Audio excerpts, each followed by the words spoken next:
Are you working?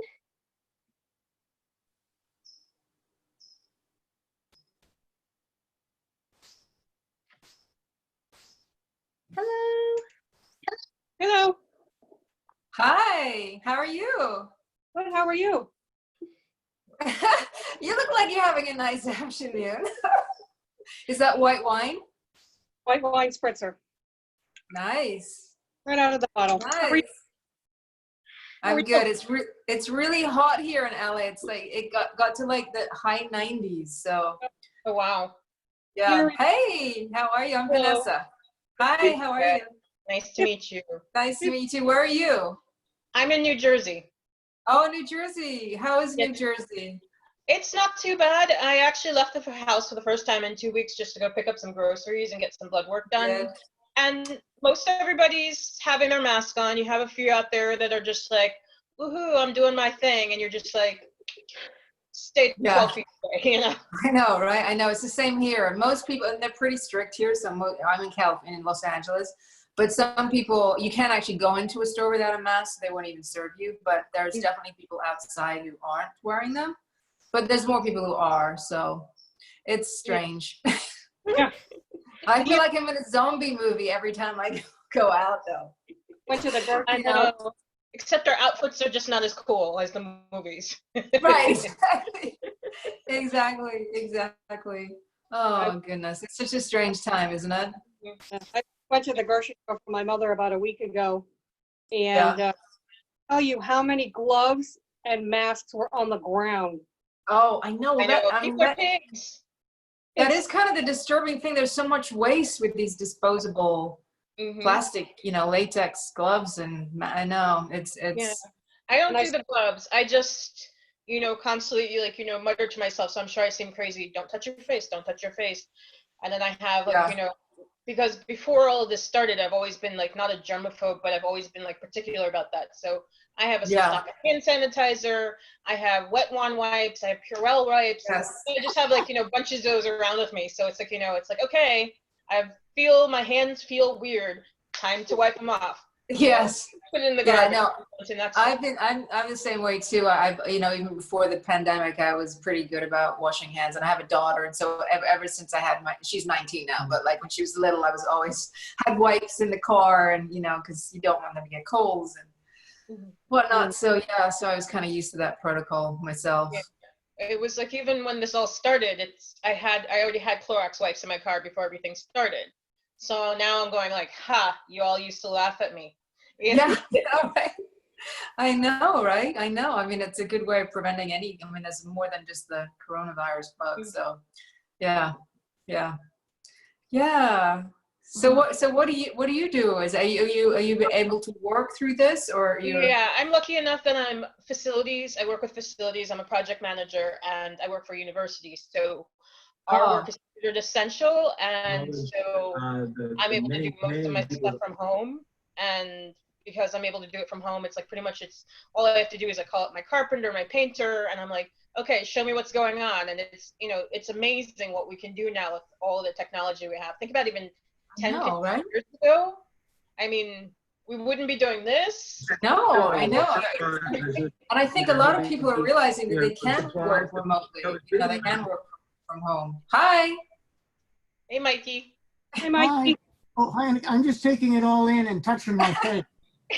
I don't worry about that. I can only infect myself. When you're isolated and you're on your own, it's perfect. I can walk around my place and make all kinds of trouble, not wear a mask, do whatever else I want to do. Yeah. Where are you? I'm in Alexandria, Virginia. Where are you? I'm in Los Angeles. Yeah, I'm in Los Angeles. Well, Virginia is a lovely state. Well, Los Angeles is a lovely planet to itself. I lived there 3 years. So I know. You lived here 3 years? Yeah, up near La Cienega and Santa Monica. It was an interesting. Oh wow! Oh, that's near me. I live up in Laurel Canyon, so I'm in the West Hollywood area a lot. Yeah. Oh, that's great. Floods, you're doing pretty good. Well, fires. I forgot about the fires, but yeah. Okay. Yeah. We actually had a little mini earthquake the other day, so I sometimes forget about those. Yeah, it was 3.7, I think. So just rocked Yeah. a little bit, but It not was a small major. one, but it was Yeah, right 3.7 over. just goes over your head these days, right? Yeah, it was somewhere around Long Beach, I think, but it was right under Yeah. y'all, so you felt it. Yeah. Well, so why did you live? What brought you here? What were you doing when you were here? I was public relations for the Army. Wow, really? Yeah, when they had the be all you can be for catchphrase and stuff, they put me in marketing and public relations because I would be the guy saying, running a recruiting agency. I'm in there with all the with all services, and my job is to publicize that if I always said, if anyone's stupid enough to join, I'm there. I'm the guy that helps you get sucked in. So, and I never served. But I figured, what irony. I didn't have to go to Vietnam, and here I am trying to make up for it. But it was a good job, and it was out on Wilshire. So I saw everything and did everything for quite a bit. Wow. I had a lot of interesting experiences with lots of friends. It's a great city. I've been here since '93, so a long time now. And I actually lived here longer than I grew up in England, and I left there when I was 17. So I've actually lived in LA, and then I lived in New York for 9 years. And so I've actually been here longer than anywhere. So feels like home. Yeah. Wow. Yeah. So are you still in PR? I've got or nothing to ask you. I'm still arriving. If you'll, what? are you still in PR? It was public relations, but I've always been in journalism since I got out of college. Oh, that's great. I was putting out ads in the high school newspapers and coordinating with colleges. We did actually had a laser show. When was this? 1982. I don't remember if we tied in with Battlestar Galactica or somebody else to get the equipment, but we had an Army laser team and a whole bunch of other folks, and they all descended on the Pasadena Convention Center and had a big promotion for everybody and got all the geeks out. So it was a lot of fun to watch. But That's this great. is from memory. I'm just content to be back in my home state, and I'm the perfect target for coronavirus. I've got kidney failure, heart attack back in '91, and immunosuppressant drugs. So I'm just standing by here. I'm on deck. Oh wow. Well, you stay safe. Stay inside then. I keep getting outside and making trouble. But that's enough of that. Now, you guys go back and talk amongst yourselves. I'm going to mute myself. Oh, Mikey. Does anyone have any questions? Except for hi, Kathleen. I should have said hi. How are you? I disinfected my I inside. think he's muted himself. Does anyone have any questions for Vanessa on her work or different things? What do you have coming down the pipeline? Well, I was actually in the middle of shooting 2 different movies when the pandemic happened. I was doing a movie called Courting Mom and Dad with Scott Baio. Do you remember Scott Baio from Happy Days? Yeah. And an actress called Christy Swanson, who I think is quite popular she was she Buffy? No, I'm thinking of somebody else. Yeah, she was the original Buffy. She was the original Buffy, right? Yeah. Yeah. So so I was doing a movie with her, and then I was doing another movie called 37 Weeks that both got shut down, unfortunately. So, but they're gonna, hopefully when we can figure out how to get on a set again and get people together, we'll finish those. And I actually have a movie coming out any day called Hot Water. It's like an action comedy. I think you can stream it on Vimeo right now, but it's coming out like in the theaters in the summer. It's about jet skiing. It's sort of a throwback to 80s action movies, action comedies. So that was really fun. We shot that in Lake Havasu in Arizona, and it's a cute little movie actually. Yeah. I don't know if it's not sci-fi, so it's nothing in that area, but it's fun. And then last year I was doing a show called Brat. Oh, actually, no, sorry. It was called Crown Lake, but it was on a network called Brat, which is a YouTube channel that was started for young teen Instagram influencers. That is such a big market right now. They literally created a channel just to give content to these kids. So I was like the oldest person on the set. So it was really weird. I was literally like working with like all like 15, 16-year-olds. So that was quite an experience. Yeah. Yeah. Yeah. I actually started watching that Crown Lake because you were in it, and I didn't. Oh, you did? Yeah, Oh. because it was a tween kind of, and it's kind of a mystery thing. Yes, it's like exactly. I mean, it was written by the woman who did Pretty Little Liars. Mm-hmm. So it was. I mean, I had a very periphery part in it, so it was easy for me. But like the main storyline amongst the kids, it was actually pretty well done, I thought. Mm-hmm. And they shoot everything on this in the studio pretty much in Hollywood, so it was really easy to get to. So it was a nice gig for me. Yeah. Yeah. It's interesting how I consider you one of like the glamour women of actresses, and you are also very nice and open and welcoming to people. Oh, well, thank you. I really, you know how much it means to hear that, because I really, for me, it's like being an actor is all about connecting with other people. And that's the most important, other than the sort of creative process that I have to go through to be an actress. The most important thing is to share one's humanity and to share experience, to share just being a person. And so to me, the fans and meeting the fans is one of the most important aspects of my job, because that's why I do it, and we wouldn't have jobs, we wouldn't have a platform if people didn't watch. So I really appreciate the fans more than almost anything. And I've done, quite a few conventions in different places, different cities, and I've met people that I would never normally meet. And that's, to me, one of the great benefits of what I do. So it's really great. It's really great. Well, yeah, and I can't wait to meet people in person again. I'm like, it's so, I mean, this is great that people can still connect this way, but it's definitely strange not to be in that, in the presence of other people and especially conventions, because that's part of it, is the energy and the way that people bond with each other at these conventions. So, yeah. Well, I actually, we met about a dozen years ago. I used to be the director for Dragon Con for Stargate track. And you came down to our room and did a panel with Pierre Bernard Jr., who's a graphic artist for the Conan O'Brien show. And y'all did a fantastic panel. It was packed. Huh? Yes, I remember. And yeah, that was the year that there was almost like a Stargate reunion, because I remember Michael Shanks was there and Christopher Jones was there. It was like and Carr and Jason Nemec. It was a big one. We had about 11 Stargate guests, and so it's I know that your interaction with fans is very precious, and we thank you for that. Well, I appreciate you saying that so much. I really do. That's great to hear. I'd also like to hear, you've worked with your husband in a movie. What was it? Trouble It's Sleeping? called Trouble Sleeping. Trouble Sleeping. Yeah, we did that about 4 or 5 years ago now, and it was very. I mean, I've never actually worked with him on a movie, but we've obviously run lines a lot and practiced together. So we, it was familiar process to work together, but just not actually on something specific.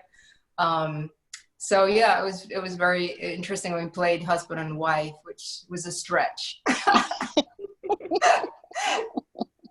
you got to work with Billy, you got to work with Billy Zane too, right? And Billy Zane, who's amazing, who's just so great to work with. He's like one of those actors that just comes on set and wants to make it like as best that it can be. Like just really just doesn't like just phone it in. Like he really wants to work on the all the little nuances, and he just takes his craft really seriously. So he was just a joy to work with, just a joy. Yeah. I don't think the movie came out though, actually. It's like still waiting to be released. It's kind of a thriller. It's not really, and it, with its sort of comedic touches, and it didn't really fit into a very specific category. Like sometimes when they sell a movie, it has to be either a horror or a comedy, or they don't, these ones that are kind of a bit of everything sometimes don't sell as well as the specific one. Yeah. Well, you inspired me to break my mic here because of that. I don't know if you can make it out, but I will bring in that part. because that's from Pierre. Pierre drew Oh. all at Are you one of the charity serious? things we were doing. And I'm guessing you've got one too. I have no idea. But he Oh just my drew gosh. a Stargate around us, and I thought that was a big kick, and I hadn't thought of that in ages, and it's in the next room. So I said, Oh, "Oh, that's I'll put that." awesome. That was kind of cool. But that was That's- a lot of fun. Do you Yeah. get to do many conventions lately, or what have you been doing? I do usually about 2 or 3 a year. But you know, obviously right now they're not doing any in-person ones, but I was actually in England, which is where I grew up. I went to Telford, which is northern England, last September, and did a very specific one for Stargate. And that was really great because I got to go back to London and see my sister and some friends that I still have there. So I love it when a convention's in a place that I really want to go visit. It's extra special. Yeah. Yeah. So yeah, I probably do about 2 or 3 a year, but I don't know what's going to happen now. Hopefully. It'll Just- happen again. Yeah, I know. I can't wait. It's like, it's only 6 weeks of being separated from people. And it's like, I can't imagine going a year or some, whatever it's going to be. It's like, oh, it's really I think rough. we're going to have a lot more huggers in the future. Oh my God. I'm like, right? Oh, yeah. Do you like just want to go hug someone so badly? I am never going to turn away like a hug ever. I mean, not that I ever do, but like, I just miss that so much. It's really, that's almost the hardest part for me, I think, is the isolation. Well, the one good thing have this, because 100 years ago, they didn't, when the pandemic. That's, with the 1918 one, yeah, that's very true. Yeah, we're very fortunate, and technology is definitely helping us. 15 through years this. ago, this wouldn't have been possible. I No, know, Yeah, right? that's so cool. We're The lucky. timing is perfect. But who knew 2020 was going to, I mean, I was so excited about 2020. I was One of so my excited flying for it. car, you know. yeah. And then, yeah, and then it turned out to be not the best year at all. It needs to be rebooted. Get rid of the virus. Goodbye. Yeah, it's although it's definitely made a lot of people sort of go inwards and do a lot of reflecting and realizing that we do spend a lot of energy sort of outwards, and I think that maybe it's just it's almost like a timeout, right? And especially for nature, I think it's definitely A friend of mine benefiting nature. A friend of mine took a picture. She lives in the same state I do, and she can look right out to the city line, and you can actually see the blue sky, and that doesn't normally happen very much. Yeah. I don't know where she took it from near where she lives, which is not too far from me. Yeah. How much clearer places in the earth are. Yeah, I mean, LA is famous for its bad air, and it's actually, I think it is really good right now. It's like the clouds are different. I mean, it's very hot the last few days, but it's like noticeably different. The air and the quality of, and that's just, I mean, that part of it I'm loving, but everything else not so much. Yeah. When I came back in the 90s, it's all blue skies out there, and I couldn't believe it because it's always got smog. So Yeah, I mean, I moved here in actually 90. surprised me. They really Yeah. did change. It was terrible. I mean, I remember I moved out here in 93 and it was still pretty smoggy, but I'd been out here a few times, visiting in the late 80s, and it was really bad. You could literally see just this brown haze, especially if you're coming down, flying into it or up in the hills, you can over the city, just can see this layer of smog. So, but it's like none of that right now. It's like, I mean, it wasn't as bad lately anyway, because the emissions that they, gotten control over emissions and stuff, but it's definitely amazing right now, the air. So that's a nice side effect, but. This loves a teenager. Of course, I can't go anywhere, so that's fine. That's fine. I know. I think the homebodies are like doing fine. It's like I never. I mean, it does for me. It's like it's made me really realize how much socializing I do. I never really thought of myself as a super social person, but when you can't anymore, you realize, oh wow, I guess I really did go out quite a bit. I mean, not partying or anything, but just going out to restaurants and seeing friends and just doing things. And when that's taken away, it's so weird. Like every year, my friend whose birthday's in June, we go to Rockport, and I don't think that's going to happen. Maybe. Yeah. but that's her thing to do. So we do that for her.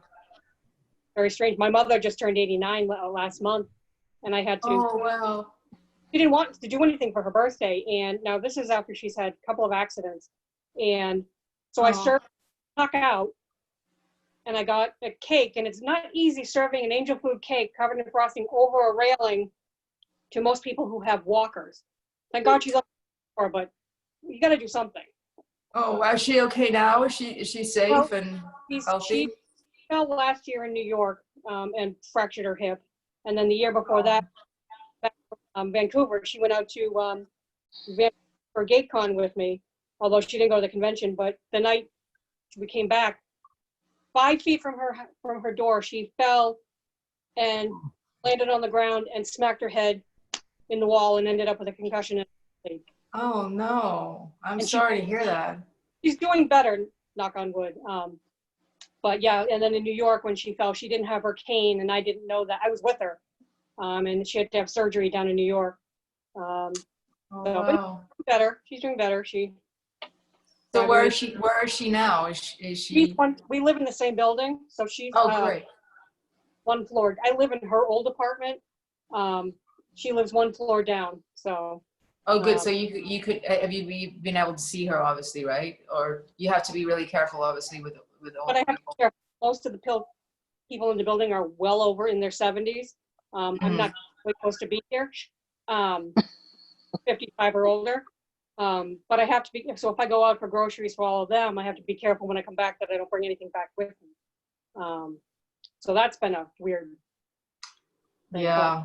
And I'm so used to seeing all of them in the front hallways and everything, but I've seen none of them, barely. Oh, I know. It's sad. I mean, I don't even know what to say about it. It's terrible. It's terrible what's happening, but hopefully maybe it'll make us appreciate each other more when we're back in person, you know? I think so too. I mean, exactly. I mean, it definitely puts things in perspective, and it makes you appreciate all the little things that you just take for granted, you know, just having coffee with a friend, or just going to the movies, or just, I mean, going to a concert, or it's like, even in traffic now. I used to complain about LA traffic because it's really bad, usually. And now it's like, where's the traffic? I want the traffic. Where's the people? I actually miss the traffic, and I never thought I would say that in a million years, but I actually kind of miss the traffic. Like New Times Square empty, and then I have a friend who lives out. My brother used to live out in LA, and then another friend just sent a picture, and 101 is completely empty, and I'm like, that is weird. Yeah, it's so weird. And the 405, it's like you can usually usually it takes hours to go down to Long Beach would take you like an hour and a half now, and now I think it takes probably like 30 minutes or something. Yeah. So. But it's just strange seeing. It's like a ghost town. It's like New York too. It's so weird seeing New York so empty when it's just such a bustling city usually. Yeah, it's like, I thought it was the director's. Right? It's like a back lot of Universal. I don't think Boston has been this desolate since they had to go searching for Dippy 1 and Dippy 2 when they, the Boston Marathon bombers. Because that was 24 hours, and this is obviously well beyond that. So it's very surreal. It is very surreal. It does feel like an abandoned movie set or something. It's just weird. What was crazy and painfully they fixed it is that they actually had one of the cold storage trailers right outside across the street from the emergency room. And I'm like, guys, come on now. I know, that's horrible. They moved it back to the loading dock, and they've tucked it into the bay. That's like, unless you actually know the hospital and you know the facility, you'll drive by and you'll never know it's there. So it's not like things have gotten better, but somebody clued in that maybe that wasn't the best place to have it. Right. You can imagine it's like you're getting taken to the emergency room and you see this giant cooler truck. It's very disturbing. And it's just a doctor told me that it's right outside the employee cafeteria at the hospital that and I'm like, nice.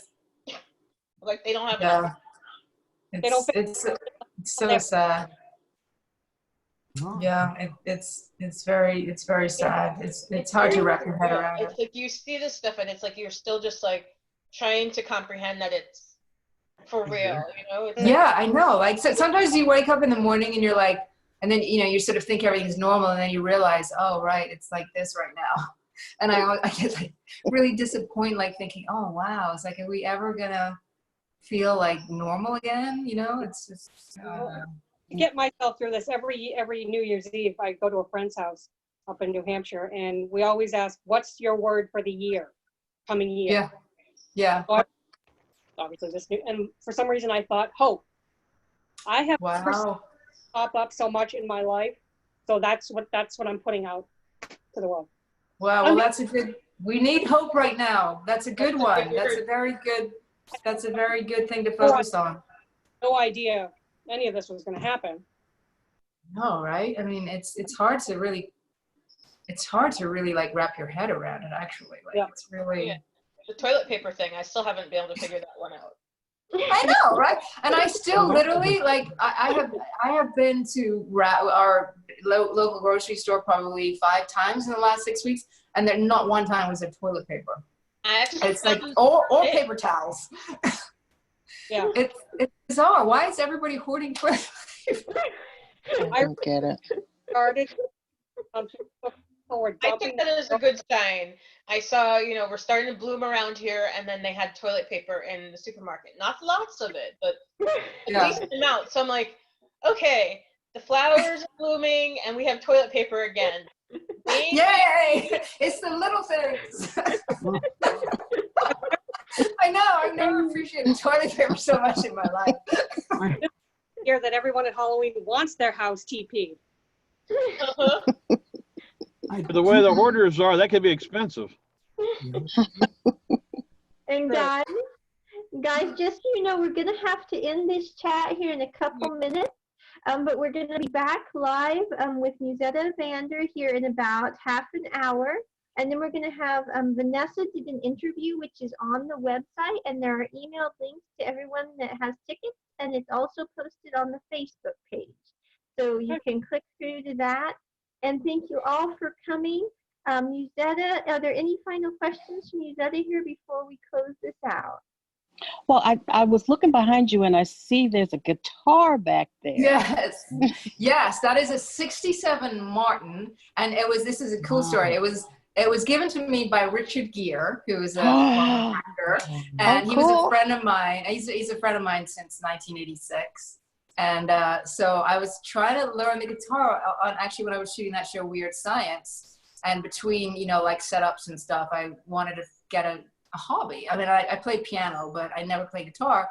So we were friends at that point. We were still friends, but we were hanging out at that time. And he bought me this guitar, and so I'm not very good though. Still, 25 years later, I'm still not very good. So, but I try. Did you That guys is see super cool. Richard Gere had I think his 5th child today or yesterday. Third child and third boy. I was getting you too much credit. I wasn't sure. I just knew something. Yeah, and he's 70, and he's got a baby. I know. Yeah. It's like, wow. He's a great man, though. He's a really, really one of the loveliest people that you'll ever meet. He's just a really amazing person. Yeah.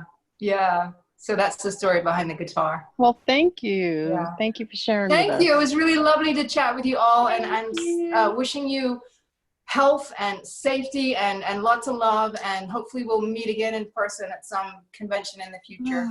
And for everyone on the chat, just so they know, if you'd like to have a signed autograph from Vanessa, you can contact collaborationcomicconvention@gmail.com, and we'll get that information to her. Also, we will be having a YouTube channel for the event, Collaboration Comic Convention, that will be up probably in the next couple of weeks. And all the recordings are going to be online at the website in the next week or so. They will all be up and available. So thank you so much for coming. And lastly, there is a Patreon account that you can help to support the event. The funds go to the United Way COVID quarantine fund, and also to support the guests who have attended. There are also on the website you can purchase a ticket, even though the events are going to be over tomorrow. And that money also goes to United Way and to support the guests who are attending. And thank you all for coming. Have a lovely evening. Thank you. Thank you. Bye. Bye. Lovely to meet you. Bye. Thank you, Vanessa.